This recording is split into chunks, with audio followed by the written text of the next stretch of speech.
Just the idea of a mixtape museum is such a fantastic concept. Just tell the people right now, what is the Mixtape Museum? The Mixtape Museum is my baby. It started out as a tribute to a friend, and then wound up being like a database project where I was like, I can document mixtapes with sequel. So it's evolved over the years, but most importantly, the idea was to elevate mixtape collections, the cassette itself. I brought you a blank cassette.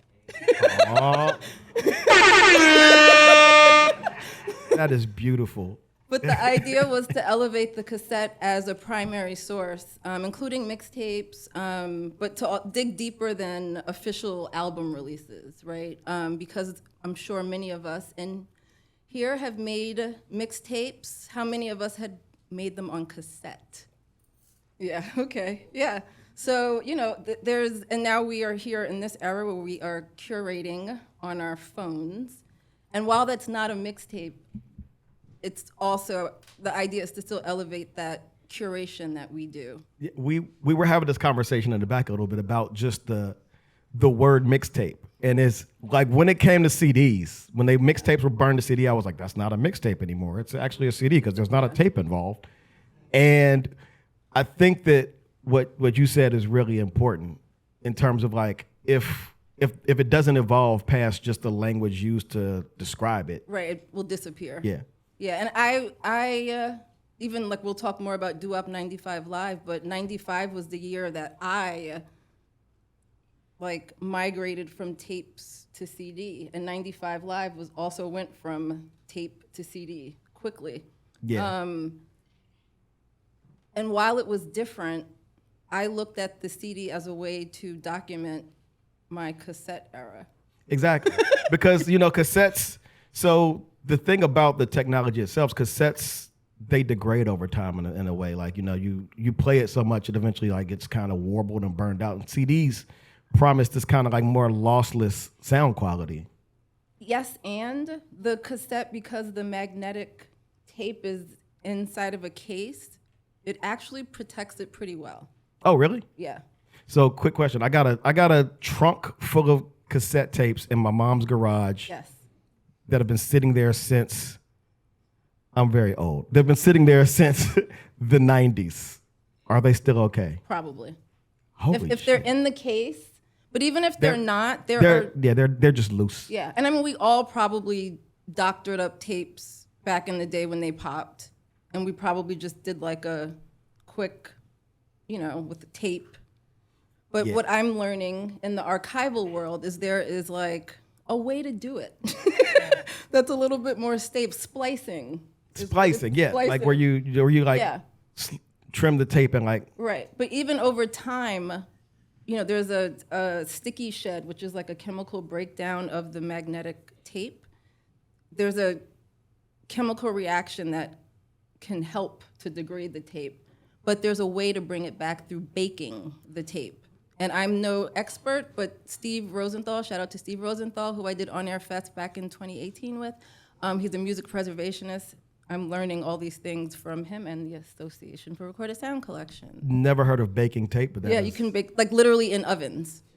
I have heard about recording techniques where engineers would, to get like certain tape effects, they would like take tape and like run it throughout. Like it would just literally be a tape connected to this, to that, and it just kind of like streaming around the room. Hacking tapes, yeah. Yeah, tape is fascinating, but like the cassette tape itself, like this, was one of the first times that technology was made it so that consumers could trade music with each other. And the boombox helped, and like the one with double. Yeah, the double cassette boombox. So, how large is your archive?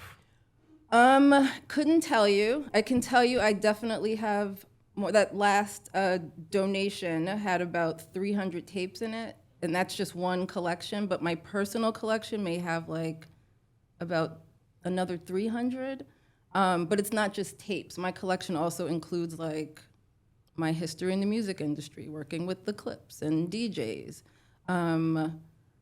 But I just wrapped up a Grammy Foundation grant to help preserve some of the tapes in the collection. So for me, that's like my official, like real archive, not just under my bed or in the closet.